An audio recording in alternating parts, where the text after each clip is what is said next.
This is the Canadian flag. Although, did you know that throughout Canada's history it was represented by another flag?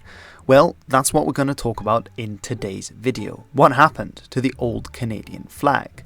As we all know, this is the modern Canadian flag with its famous maple leaf bang in the centre.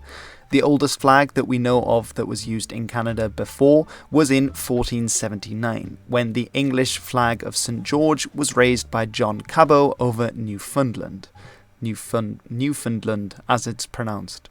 Sometime later in 1534, the French would also have missions of exploration in Canada, and the fleur de lis, the flag of the French king, would be raised by Jacques Cartier on his missions of exploration in the Quebec area. As a result of this, early modern Canadian history would be divided into French and British spheres of influence, with the French remaining an important part of Canada's cultural makeup, something that will be important later on when the question of flags is raised again. Now, from 1621, we know that the Union flag representing the union of the kingdoms of England and Scotland was also being used in the British parts of Canada, and when they defeated the French and claimed all of Canada as their own, this became the official flag of the colony. That would be until 1867 with the Act of Canadian Confederation, when 4 provinces would come together to form what is now known as Canada, which more provinces have been added to since then. In 1870, the Governor-General of Canada would get its own flag, which was simply the Union flag with the crests of the 4 Canadian provinces added into a coat of arms that we see here. Those provinces being Ontario, Quebec, Nova Scotia, and New Brunswick. Now, as time went on, this red flag, which became known as the Canadian Red Ensign, was based on the governor's shield that we find, but in the form of a civilian or a civil ensign. The red ensign that we also, for example, saw in the early versions of New Zealand's flag as well. This was basically a flag that was used particularly on ships to show where they had come from, to show that they had not come from another part of the British Empire with the British flag, but rather to have this ensign with its own symbol to show that it was, yes, part of the British Empire, but from a specific part of it. This design also changed throughout history. For example, in 1922, to accommodate new provinces joining the Canadian Confederation, or rather being created, we then see that the crest is also updated to follow suit. By the time of the Second World War then, this red ensign was being seen as a de facto official flag of Canada, even though the official flag was still the Union flag of the United Kingdom and the British Empire at large. However, by the end of the Second World War, the need for its own official flag became more pressing, and around 2,409 different designs were sent in to the government when they opened up a commission to have the flag changed. From this, it was found that the vast majority of the designs had featured the colours of red and white and had a maple leaf on it, bearing in mind, of course, that the maple leaf was also found on the red ensign as part of the crest. It was said that the national flag of Canada should be the Canadian Red Ensign with a maple leaf in autumn gold colours in a bordered background of white. However, not everyone was happy with this change, particularly the Assemblée nationale du Québec, part of the French-speaking region of Canada, which blocked the motion to have this flag accepted. This was because, as the descendants of the French who had settled in Canada, they felt no affiliation with the official symbols of the United Kingdom, which of course had been the ones imposed on them following the British victory in the 7 Years' War, particularly in the Canada area. Fearing that this would stoke inter-ethnic conflict in Canada, the Prime Minister at the time decided not to go forward with the making of an official flag in Canada, and so the situation with the Red Ensign being an unofficial flag continued for several more decades. That was until 1964. Following several years of a Liberal minority government, the governor at the time, Lester Pearson, decided to have another crack. Little did he know that this would spark the Great Canadian Flag Debate of 1964. Lester Pearson was thus the Liberal Prime Minister who wished to create a new and official flag for Canada, which of course it did not yet have. He said that he wished to establish officially as the flag of Canada a flag embodying the emblem proclaimed by His Majesty King George V on November 21st, 1921, that being 3 maple leaves conjoined on one stem, in the colours red and white, then designated for Canada, the red leaves occupying a field of white between vertical sections of blue on the edges of the flag. Now, part of Lester Pearson's desire to have an official flag for Canada came from the fact that he had been one of the major peace brokers in the 1957 Suez Canal crisis, when British and French paratroopers aided by Israeli forces had attacked Egypt in an attempt to stop the nationalization of the Suez Canal, which before had been in British and French hands.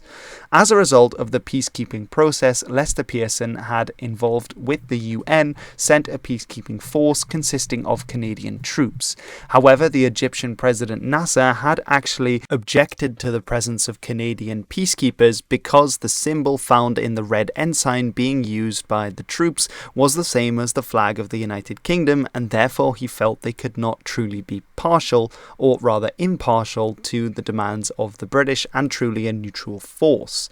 This had set him on a mission to change the flag of Canada to one that was unmistakably Canadian, something he sought to do in 1964 when he pushed for a change to be made and proposals to be brought forward by a group of 15 different politicians from various political factions, including from his own Liberal Party, the Conservatives, and indeed the Francophone parties as well, several of which were actually Conservative and Liberal in various measures. The flag that he described and came up with was this one, that with the 3 maple leaves that had already been on the flag since 1921 and King Edward's pennant, as it was known, on a field of white with 2 blue bands to the sides. This became known as Pearson's pennant, but it was not particularly popular. Particularly the leader of the opposition, John Diefenbaker, the leader of the Progressive Liberal Party of Canada, who had been in power several years earlier, was a prominent opponent of the idea to change the Canadian flag at all, and instead wished rather to keep the Red Ensign with its links to the United Kingdom and the old British Empire. There were several important factors to keep in mind when designing a new Canadian flag in order to keep everyone happy.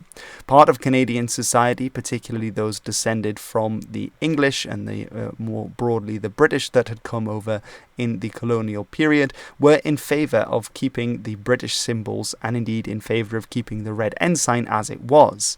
More liberal Canadians, whether of French background or indeed of British background, who did not wish to retain these symbols, didn't want to have the Union flag on any part of the Canadian flag, and so voted instead to get rid of it entirely. There was also, of course, the sizable minority of French Canadians who would wish for some kind of French flag, French symbols to be found on the design. And indeed, of all the public designs that were sent in, the fleur-de-lis proved to be the most popular of these more francophone-aligned symbols to be found on the designs. The government groups that were in charge of making these new flag designs came up with these 2 designs, both of which featured the colours of red and white and the maple leaf, one of them also containing the Union flag and a more French-style flag with 3 fleur-de-lis on a blue background. However, these still seemed unsatisfactory, and it would actually be quite by coincidence that the head of the committee that had to choose the new flag to be put forward to the House of Commons for selection, John Matheson, would actually come from him going for dinner with his friend George Stanley, a prominent Canadian historian in Ontario. While they were walking, they would go past the Royal Military Academy of Canada, and there they would stand and look at the flag fluttering in the wind. And it was at this point that George Stanley said that he believed the new flag of Canada should be based on this design, but instead of the logo, the crest of the military institution in the centre, there should be a maple leaf. And that, of course, is how we find his design that he sent in for the Canadian flag. That was then approved by Matheson and put to a vote of the 15 government officials that were in this group to select the flags, and that was eventually put forward to the House of Commons. It took 6 months and 308 speeches for this flag to finally get through the House of Commons, but in the end it was successful. Writing to his friend George Stanley, Matheson would say, "Your proposed flag has just now been approved by the Commons, 163 to 78. Congratulations, I believe it is an excellent flag that will serve Canada well." And indeed, this then became the official national flag of Canada that we still see and recognise today. It must be said, though, that the Union flag, as a compromise to the Conservatives that had not wanted a new or an official flag, is still often used in official capacity beside the flag of the maple leaf on official government buildings and on other occasions. The Red Ensign is still sometimes seen in some places in Canada, particularly being used by Anglo-Conservatives and veterans of the armed forces.